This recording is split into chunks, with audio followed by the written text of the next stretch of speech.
كنتمنى تكونوا بخير وعلى خير ان شاء الله.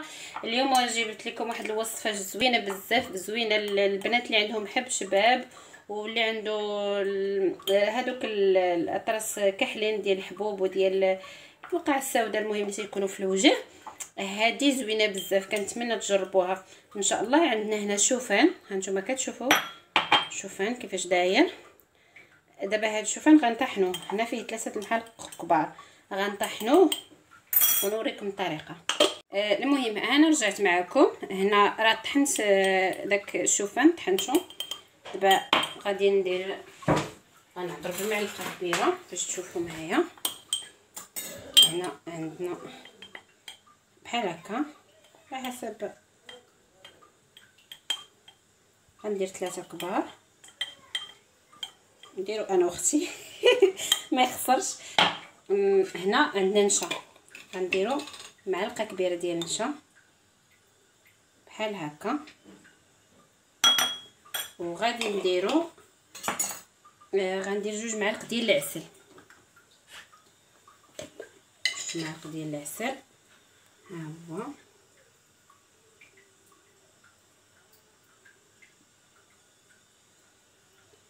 وغندير دار مسوس. غنخلط كلشي. هاد الماء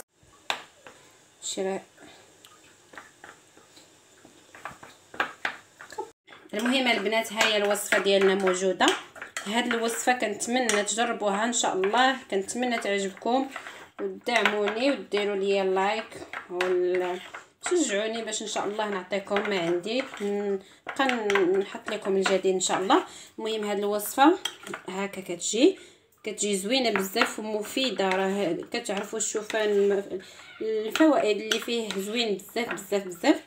المهم غديروها لمده نص ساعه، كتغسلوا وجهكم مزيان بالصابون مزيان باش يكون نقي، وديروا هاد الوصفه كتقشر الوجه، كتحيد داك كاع العيوب اللي كيكونوا في الوجه كتحيدهم. كنتمنى تجربوها ان شاء الله.